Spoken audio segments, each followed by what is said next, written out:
Good afternoon and welcome to AAA's latest edition of Facebook Live. My name is David Bennett. Today I have two of my colleagues with me. Hi, John Nielsen. And Greg Brannon here. And today we're going to talk a little bit about myths and facts about your vehicle. So if you have any questions, please leave them in the comments section and we'll get to them. If we don't get to them through our normal conversation, we'll follow up within the comments section. Sure. So, you know, we've all been around the automotive industry for quite a bit, some of us more than others. So let's kind of talk a little bit about, you know, one of the biggest myths that I always am approached about is oil changes. You know, how often should I change my oil? You know, I think, so the easy answer to that is most new cars have a light, right? Mm-hmm. And following that light as your guide is the best thing to do. That's the best way. Now, in older cars that don't have it, you know, follow your manufacturer's recommendation. So you don't just change it every 3,000 miles? No. Okay. Just checking. Well, you know what, back in the day, I think it mattered, but the, you know, the quality of oil was a lot lower then. Right. And I mean, Greg, you know, the oils today are a lot different than they used to be. They absolutely are, and it's super critical that not only do you follow the recommendations of the manufacturer, either use the onboard system to calculate when that it's time to change that oil, but it's also super important to think about the oil that you're putting in your car, and it's not just the viscosity anymore. Right. Well, there's so many different types. You know, Right. it's it runs the gamut, and it changes by manufacturer too. It's not just a generic 10W40. Absolutely, it's not. So it's more critical than ever to get out that book that's the most well written and most reviewed by lawyers and never read the owner's manual. It's so easy to get that read. thing out. You know, I don't think I'm allowed to say owner's manual. Every time I talk about that, it's like, oh, you can't say read the owner's manual. But you're right. That's kind of that's the guide to take care of your car. It really is. It's the first place that you need to stop. And you know, I think a lot of people will just assume that whenever they are working with the repair shop to, you know, get some maintenance done to their vehicle, that they're doing it properly. A well-informed driver is probably going to open that owner's manual and know a little bit about what their specific car has and whether or not that shop can provide it. Yeah. Those things are changing. And we may be showing our age a little bit because we keep saying open the owner's manual. Some of them come on CDs now, so right, or you can DVDs. flip through on your phone. Isn't that the point? They're so complex. What it takes to even own and operate a car is so complex that they can't even fit it in the glove box. Right. But I think they're, you know, when we think about newer oils, they have more, typically it's more lubricating capabilities, they have better detergent, but most recently they took zinc out of the oil. The latest standard reduces zinc in there so it doesn't hurt the catalytic converter. Yeah, absolutely, and there's some considerations, particularly in there if you have a vintage car with a flat tappet camshaft, and if you don't know what that is, you probably don't have to worry about it, right? But for older cars that still have that technology in there, it's very important to have that zinc. So you're going to need to find an oil that has that in it, and you know, and it's more than that. It's the tolerances in the engines are getting tighter and tighter, and the pressures that they operate under with turbochargers and low RPM with your, you know, the different types of transmissions that are in the car today, getting that fuel economy, they want those things to work at those low RPM, and it puts a tremendous amount of stress on the motor. Yeah, and let's face it, it's not just motor oil that's the same. It's brake fluid, it's power steering fluid, transmission fluid, engine coolant. It's all the same thing. You need to understand what you're putting into your car and what you're supposed to be putting in your car. You brought up coolant. I think that's one of the two things that stands out to me. There used to be antifreeze, right? And now I'm not sure that I know how many different types there are, but it's at least 5. Right. And they're typically identified by color. And I think the key message is that it does need to be changed. And what is it? On average, it's about every 5 years. Some of it's 100,000 miles. Yeah, at one point it was every 2 years or 30,000 miles. Now I think it's up to roughly around 100,000 miles. Again, reference your owner's manual. Yeah, but the key message there is don't mix that stuff because the chemistry set in your cooling system is bad. Yeah. If you don't change your oil, if you don't change the coolant, have y'all seen where like actually the impeller from the water pump just erodes away. That's right. Or, you know, there's even a really interesting thing with some diesels now that you have to run a coolant that is specific for the use in that diesel because of the shock that is happening on the cylinders, and so it's very important to understand the type of fluids that your car needs, and it's highly specific to that vehicle, and just make sure that you're following those recommendations. So let's talk about another different fluid, and that leads me into gasoline. So you always hear about, hey, is that a fluid? Yeah, it is a fluid. It's a type of fluid, but it's a Pour different some on your type. shoe and you'll It's find out. a little bit more flammable as the other ones. But you know, you hear about, hey, should I use premium fuel? Should I? Hey, is it better for my car? Well, that's a college answer. The answer is it depends, Okay. right? Yeah. We've done a lot of research on this. AAA's invested a lot of money to answer these questions for consumers, and the answer is you need to understand again what your vehicle requires. Okay. Our research has clearly shown that if you have a car that does not recommend or require premium fuel, putting premium fuel in it is not a treat to that car. The only one you're treating is the oil company by giving them your money. So there's a difference between required and recommended. Absolutely. And most people you hear, Well, go ahead. right, so one is required, and you'll find that on some high performance cars, on some import luxury cars, they'll actually require 93 octane or 91 octane. Mm-hmm. And then there's some that recommend it, and the recommended means that it might run a little bit better. You might actually get a little bit better fuel economy, but running 87 isn't going to hurt the engine. That's right, and our research showed that when we talk about a little bit better in those situations, for those cars that only recommend premium fuel, but can run on the 87, that little bit is around 3%. So it is far less than the difference in cost between the two. And let's not forget we've got several buttons on the pump, but we don't talk much about that middle button. Middle grade, right. There's a reason. Yeah, that's exactly right. What's that reason, John? It doesn't go in anything. That's not required. Right. But you know what is really cool is right, octane's important, and that's a way to save money. If your car doesn't require it, you can save some money by using what your car does require. Right. But there's a difference in the additives, and I don't want to get too wonky, but You do want to get wonky, I do. but, Yes, but I no, do. but let's not. Okay, let's keep it a little bit. you call me off on this, but Right. there's additives in there that help the engine, help prevent building up deposits and junk in your engine. Right. And when you can buy fuel that has more of that or enough of that, your car is going to run better. It will really make a difference in the way it runs, the way it performs, the way it starts. And the brand name to look for in that is Top Tier. Greg, I mean, we've done some work on that. What you want to dig in a little deeper? Yeah, absolutely. So we were trying to understand, is there a difference in gasoline? So, are you getting something different whenever you use a different gasoline? And really the differentiator out there for consumers in the way that they can know they are getting something different is to use a fuel that has a top tier designation. Right. Now, you might find a little white sticker on a pump that says top tier on it, but mostly these gasolines are advertised as something different. So, but there's a lot of retailers that offer top tier fuel, and what that really means is that they are certifying, and it's validated through third-party labs that the fuel meets some more stringent requirements than the EPA sets in place for the detergency of the fuel. So that means whenever you put that fuel in your car, it's going to do a better job of removing deposits and keeping deposits from building up initially. And that's important because those deposits can cause everything from spark knock and detonation to really drivability problems like you mentioned earlier, John. Well, I think the other key point of it is in top tier fuel, it's not just in the premium brand; it's in all levels. It's in all so grades. Buying That's right. that 87 we talked about. It's got enough additive package to really keep things. It absolutely Yeah, is. So we can't say for sure that a specific retailer isn't putting more in their premium, but what we do know is that they're putting enough to meet those top tier requirements in all grades. You just said a really thing. They're adding this stuff to it. Right. You know that all gasoline comes down one big pipeline.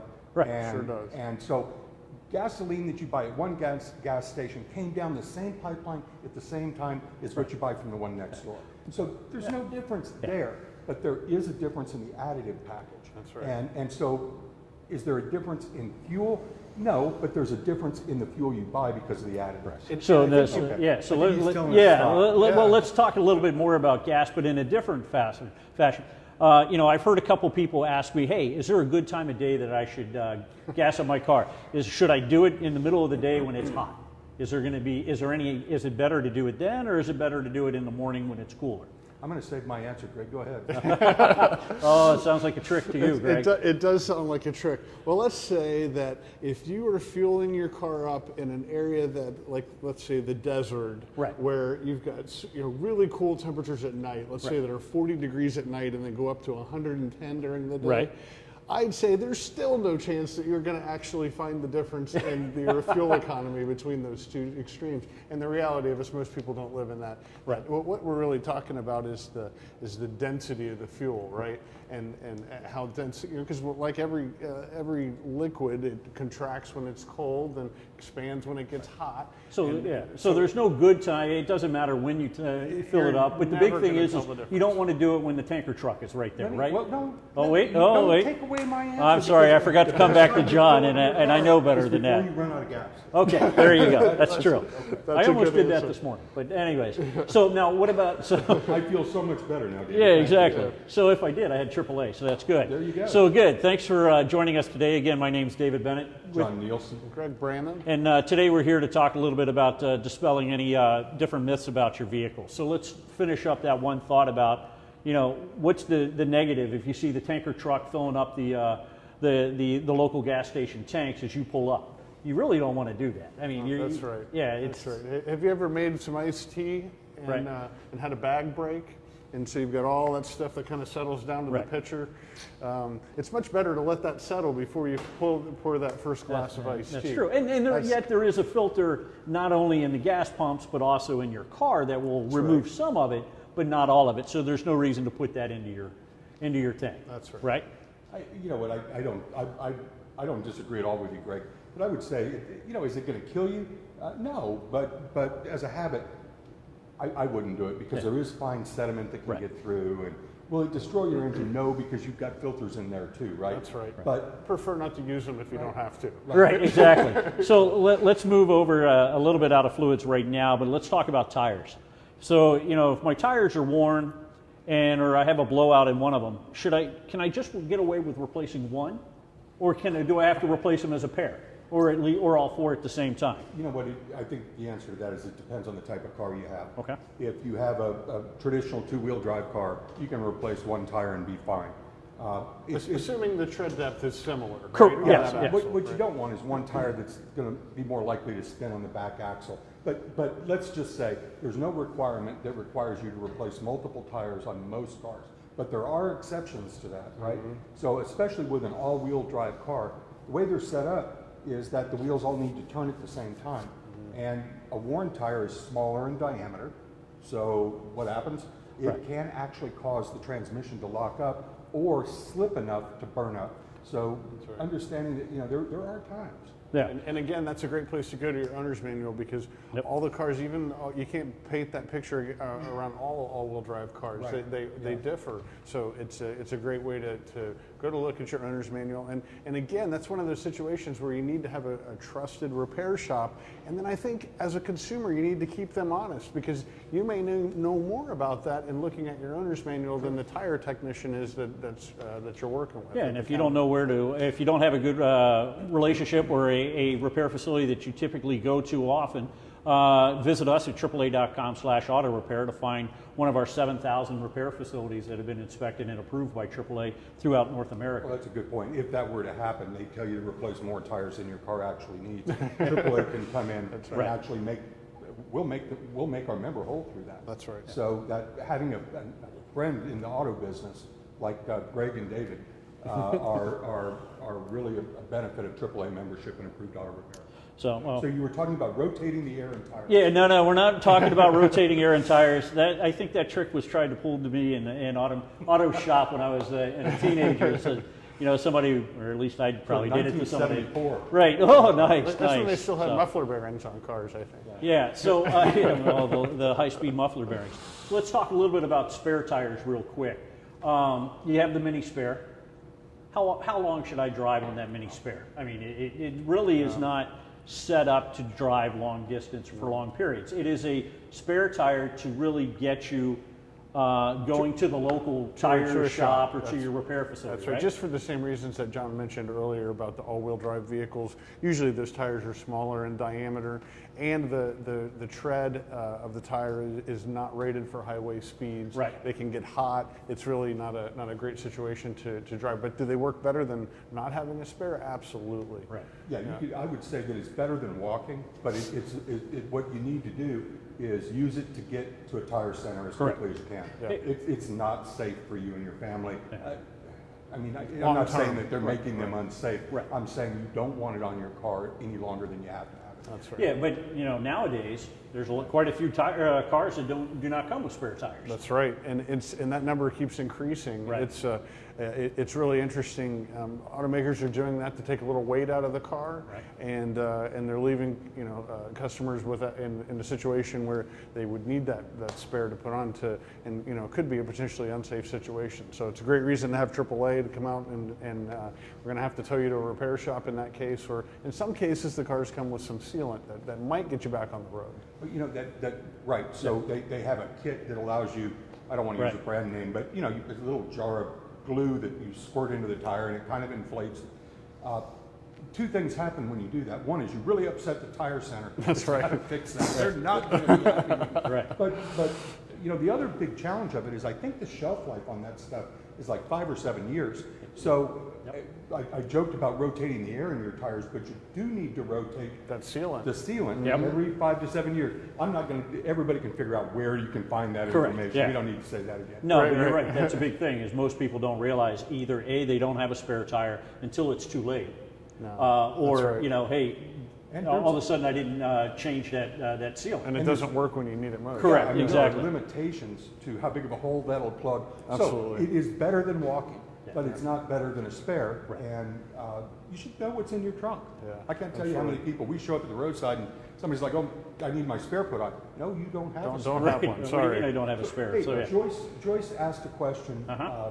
a few minutes ago about Right. what makes a car jump when you're going down the highway. Wow, I think there's so many factors in that. That's hard to answer just straight out and saying it's this. What I would tell Joyce is to take it to a repair facility to have them inspected, because there are so many different things. And what she calls a jump could be a hesitation to another person.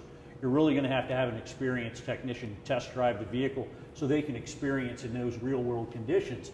If not, it's just an educated That's guess. right. Look for diagnostic trouble codes and other things that might be Exactly. supporting that. right? I think a couple of key things. The reason that's a great question is because gathering a little bit of information before you go to the shop is important. Yep. So if it's something that changes with speed, as you speed up, you feel that jump or that vibration more. That's good information to share with the shop. It might mean that it's a tire or a wheel or something That's like that, right? If it there's a bunch of reasons. Joyce, it's hard to diagnose just hearing it. Right. But if it's only at a certain speed, I would bet that it's somewhere in the tires or the wheels, and it can become a safety issue. I almost want to bet you and then have Joyce Let us know what she let finds. us know what it finds out. So, I won't bet with you, David, because you have a friend named Joyce that will provide an hey, answer. I try to do what I do. I got to make my money somehow. So, so one of the other questions that I think is good. We appreciate Joyce sending in the question. We are asking for more if you have any. But I think another one that I've always hear about is either in the summer or the winter. Should I just start up my car and let it warm up, or is it better for me just to get in and just go? No, there was a time when you needed to start the car and warm up and let it warm. You remember learning to drive. when you were young, Dave? Yeah, yeah, when I was a young whippersnapper, when yeah. I had the air blowing through my hair. That's right. Yes. Yeah. So if the choke isn't working right on my '64 VW bus, Right. then I sometimes need to let it warm up a little bit, or it won't drive. Yeah. But the reality is those days are long gone. Okay. The best thing that you can do is to get in your car and drive it. That's how you get the most heat into the systems right away. Now that doesn't mean that if you're in an extremely cold area, it might take a little bit easier than jackrabbit starts or things right whenever the car is very cold. But that's the best way to get it in there. I've been in areas where it's so cold that your car will start, the car I was driving would start, but the power steering fluid and the transmission fluid were so thick that it wouldn't go into gear and you couldn't turn the wheel. That's right. So I mean, now that's a reason you probably want to let it warm up a little bit. Right. But and if you live in those great north environments. You already I know was it. thinking of yeah, icebox. You know, I think in Minnesota, Wisconsin has. Right. You know about that, but I think for most of us now, That's right. start it and go. Yeah. Well, gentlemen, I want to thank you for joining me today. Hopefully we were able to answer quite a few of your questions and dispel some of the myths. If you have any other questions, please feel free to put them in the comments section. For AAA and John Nielsen and Greg Brannon, thank you for joining us today. If you want to find more information about your vehicle, please visit our website at AAA.com/auto repair. Thank you very much. Thank you. Thanks.